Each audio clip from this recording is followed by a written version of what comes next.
you talk about being young. When we played together, you were 20 years old. And I'm watching you now talk, and I'm like, I remember being in the weight room throwing a medicine ball against the wall. I wasn't going to play. I was just in there working out. And I remember you watching me throw like 6 balls against the wall. And you were like, you looked at me and you go, why are you doing that? I've never done that before. I don't know what exercise I was doing. And to see you now as a 28-year-old, like 28, and you've been through free agency, what, twice? Twice, brother. Twice. 28 years old, and now you're working on a 6-year contract. Is this something that you're like, you're talking about all the weighted runs created, all that stuff. Like, are you trying to learn and physically get better, or has this just been how you've been your whole life? I think it's how I've been my whole life and how I'm wired of not just focus on myself, but also focus on the people around me, right? And if one thing I learned playing with the Astros for so long is that one guy can carry a team in baseball, right? This is not the NBA where LeBron can just carry a team or Jordan could carry a team into a championship. In baseball, that doesn't happen. You get 4 at bats, you cannot hit for anybody. Like you're not involved in every play. So you got to make people around you better, and that's my goal. When I wrote my goals for this year, the first one on top of the list was make my teammates better, right? I'm always taking care of my body. I'm always taking care of my game. I'm always trying to improve. Matter of fact, I told the infield coach the other day, I said, I want you to treat me like a rookie. If there is a play out there that I don't finish, lay it on me. Lay it on me. First step was bad. You're not putting in the effort in the routine. The intent is not there. You just treat me like a rookie. Don't treat me like I'm Carlos Correa, the guy that played in the big leagues and it's a platinum glory. No, no, no. I said treat me like all the guys in here that are trying to make a name for themselves, right? And that's the way that I see things, right? I want to treat people how I want to be treated, right?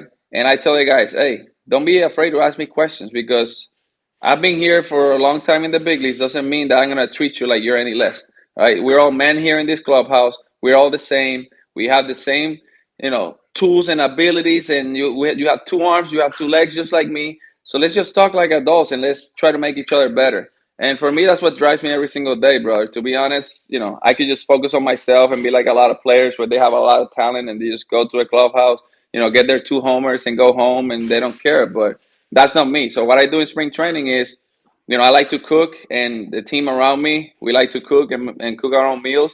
So what I do is every day I bring 2 different players to the house, and we sit at this table that I am right now, and one sits to my right, one sits to my left, and we talk baseball. I mean, what AJ and I, we were just talking about WRC plus, all that stuff, and make sure they understand it. We talk mental because the mental is really important in this game. We talk, food, what you should eat in order for you to maximize your talent. So I tell them, eat for performance. Don't eat for your pleasure.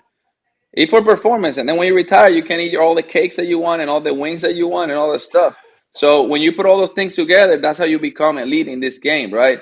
If you want to be one of the guys that is going up and down, then do whatever you want, right? But the blueprint is out there. We know what we need to do to be successful, right? We know what we need to do to stay healthy.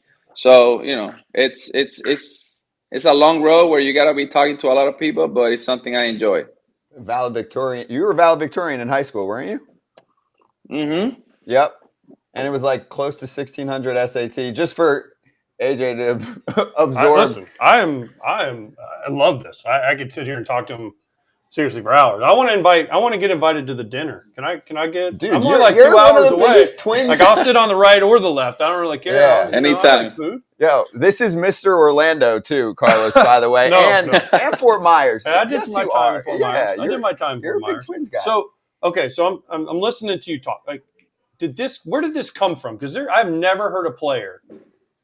Maybe you have, Scott, or Kratz has, but I've never heard another active player, talk the way you're talking about, like food, taking care of your body. I mean, you hear people talk about it, but at this level, you're saying. Level, no, like I wonder if schedule, there are any others he texts with. Yeah, too, I want to know. Well, I want to know where you learned it from. Like, who was the guy you sat down with and said, "Hey, I need to know this stuff." Is there like a guy you went to, and then let's answer that, and then we'll get into it because I got a list of questions here, but you don't have all night.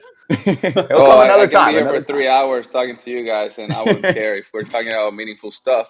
But yeah, it all started when I was 23, and I had my first back injury, right? And from that moment on, I was like, whoa, like what happened? Like one day I wake up and I couldn't get out of bed. And it was just because I was young and I felt invincible and I felt like I didn't need no prep routine. I didn't need to warm up. So I would just get to the clubhouse and just start hacking. Like I literally would grab a bat, put the batting gloves on, not even go to the gym, and just hack, hack, hack, hack, hack. I was eating whatever I wanted. You know, I was playing good, yeah. But then I started getting hurt, right? And then I started looking for information. Meet with doctors, meet with your back doctor, meet with the dietitian, meet with the nutritionist, meet with a bunch of people, and I start picking their brain on all these things that I need to do to stay on the field, right? So I learned about my prep routine and what I need to do before games to be ready to compete. I learned about the diet and how poisonous sugar is, and you know all these things are processed, how bad they are for you. And then I started making adjustments in my life, and I started seeing the difference, right? So I'll wake up and I won't feel sore anymore. I will go play and I feel energized. I didn't feel sleepy when I was in the clubhouse after practice. So, you know, my thinking was different. You know, my judgment wasn't too clouded, so I could think clearly. Um, a lot of things happened throughout the course of those years where I understood that I need to stay on top of these things if I want to be the player that I want to be. And also for me, it was about just playing. At some point in my career, it was about like, yeah, he's super talented, he's a really good player, but he doesn't stay on the field. Well, I have to make the necessary adjustments for me to do that. Right now that I know what it takes, I want to tell the players on my team before they have to go through what I went through. Right, I want to avoid the injury stage of a lot of players in order for them to understand what it takes to be great in this game.